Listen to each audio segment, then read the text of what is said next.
language of the whole world. From there the Lord scattered them over the face of the whole earth. Okay, it is here at Babel that the people of the world deliberately decide to disobey God's marching orders and fill the earth. They collectively agree, democratically I may add, to establish a one world government right in this exact spot, okay? The term babbling idiot comes from this very incident in history, okay? Now, in Mesopotamia, ancient towers have been unearthed called ziggurats, or hill of heaven. A clay tablet, remember she read that it was a clay, that they built it with clay? A clay tablet unearthed at one says the following, quote, "The erection of this tower highly offended all the gods. In a night they threw down what man had built and impeded their progress. They were scattered abroad, and their speech was strange." That's from Archaeology Today. So here's a big question to answer.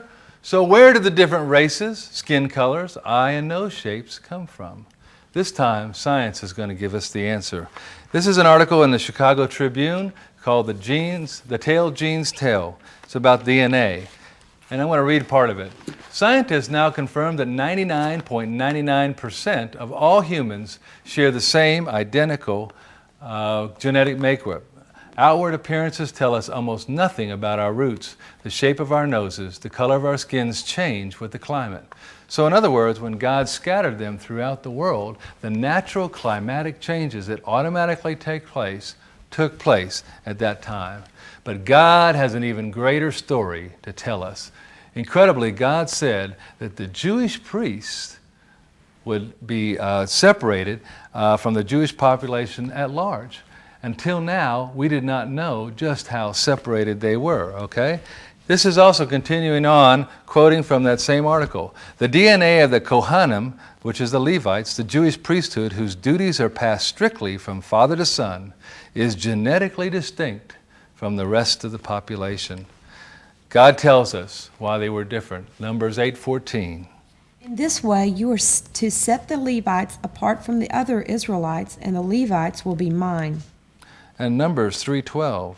I have taken the Levites from among the Israelites in place of the first male offspring of every Israelite woman. The Levites are mine. And it's interesting that God creates life from the firstborn offspring while Satan killed them, isn't it? Okay. Also in Numbers 2:33. The Levites, however, were not counted along with the other Israelites as the Lord commanded Moses. Okay, now that takes us to Genesis 12. We now hit the history of the Jewish people. Abraham is called from the Ur of the Chaldees, which is probably Kuwait. He takes his wife Sarah, his dad Terah, and his nephew Lot, and they head to Haran. Terah eventually dies, and they move into northern Canaan, okay, or modern-day Israel. Here, God will make a covenant with Abraham. This covenant will consist of three things: LSD, drugs. No. The Abrahamic consists of the following: land, they will get this land forever. The second thing they will have, spiritual blessings. Through Abraham, the whole world will be blessed. How? The Messiah will come from the Abrahamic line.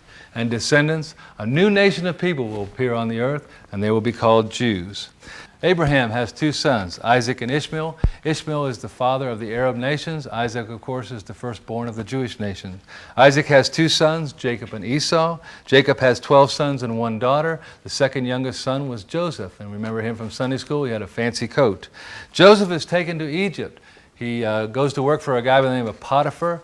And Potiphar's wife tries to seduce him. She tries to rape him. He won't do it. He ends up in jail. He finds out when he's in jail that he can interpret dreams. And eventually Pharaoh has a dream that he cannot interpret. And so what happens is they take old Joe out of the prison. He comes up and says, here's the deal. You've got 7 years of good, and you're going to have 7 years of bad. So while you got good, I'd put some grain aside for later. And the Pharaoh says, that's a great idea, and I'm going to put you in charge. So old Joe goes from the lowest of the low in a prison all the way to being second in command in Egypt. Eventually, exactly what Joseph said happened, and there was a famine in the land, and everybody had to come to Egypt to get grain. Joseph's brothers were included. They came down, they were reconciled to Joe, and Joe says to them, you meant this for bad, but God meant it for good. What was the good? Out of all the bad circumstances that happened to Joseph, here was the good. The Egyptian people would not intermarry with the Canaanites or the Jewish people. And so here God had a perfect laboratory to grow his own people in the desert of Egypt, okay? God shows us that in the life of Joseph that he will save his people his way. And that is that the whole tribe of Joseph had to put their faith and their future in the hands of one man. Joseph was his name that we know him, but in Egypt he was known as Zephnath-Paneah, which means the Savior. And in fact, Joseph is what is called a type of Christ because he exactly shows us Christ in the Old Testament, okay? Today in Kuwait, as a result of the Persian Gulf War, they found a new cave over there, and a lady was in there, and it was full of riches, which is very rare in the Middle East because most of the caves have been robbed. And she was dead, obviously, and in this tomb there was an inscription that says that you could blame this on Joseph because he would not sell her grain. And obviously she was a very wealthy person because there was all of this stuff in her tomb, okay? Eventually Joseph dies. The Egyptian people turn on the children of Abraham and force them to build the sphinxes. They may have even built the pyramids. We don't know for sure, but they were in bondage for 400 years. And then God raises up a man by the name of Moses. Moses was a Jew raised in Pharaoh's court. Moses was also something else. What was it? He was a murderer, that's right, okay? God will then supernaturally bring the people, his people, out of Egypt. And the plagues that God brings on the nation of Egypt are not only recorded in the Bible, they're also recorded in the hieroglyphic writings in Egypt, okay? There are now 2.5 million children of Abraham that go up and cross the Red Sea. And of course, we've all watched Charlton Heston do that, part the Red Sea on the movies, all right? Napoleon actually records that he almost crossed the Red Sea during a windstorm. And of course, scientists now have taken a Landsat topography of the bottom of the Red Sea, and they have simulated a 40-mile-an-hour wind with a fan over here, and they blow it across this water, and it parts just as incredibly as it did in the Bible. Okay, so scientists have actually proven that all it took was about a 40-mile-an-hour wind sustained, and it will part the Red Sea. Okay, the exact spot has been found, and the bottom of that sea, the Red Sea, is littered with chariot wheels, okay? God will give Moses the Mosaic covenant that consisted of the law, that was the 10 commandments, plus 360 more. By Jesus' day, they have been increased to 4,000. He also gave him the Levitical system. The Levitical system was how God wanted them to worship him. Okay, they then moved to Kadesh Barnea and into the land of Canaan, and here they send in the 12 spies. The 12 spies go into the land of Canaan, and they come back out, and they say that there's something in there. What was it? Giants. Where did those giants come from? Those giants are left over from the days before. If you remember when we read it in the Genesis account, it says, the giants or the Nephilim were there and also afterward. Evidently, right after the flood, Satan again made another attempt at corrupting the offspring. This time, God locked those demons up, and you can find that in Jude 6. But some of them were born, and they were allowed to live out their normal life. And those we see in the story of Goliath and those kind of things, okay? Now, the two spies say, so what? Who cares if there's giants in there? God's with us. Let's go get them.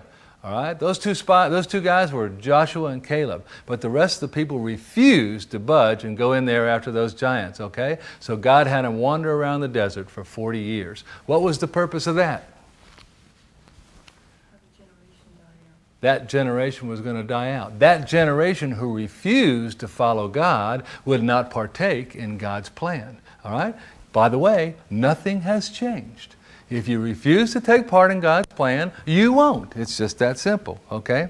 Now, 40 years later, they're getting ready to go back in, all right, now, and Moses comes down. It's been 40 years since they had the law. He gives them the law again. It's called the second giving of the law, and that's what Deuteronomy means. It's the second giving of the law, okay? Now, I want you to notice also it's the children who go in and take possession of the land, all right? It's highly doubtful that things have changed much in the land of Canaan. They faced the same obstacles their parents did, but this time they choose to obey and they go into the promised land, okay? The same is true today. God does not hold our children responsible for our actions. He doesn't hold you responsible for your parents' actions, okay? Now, in the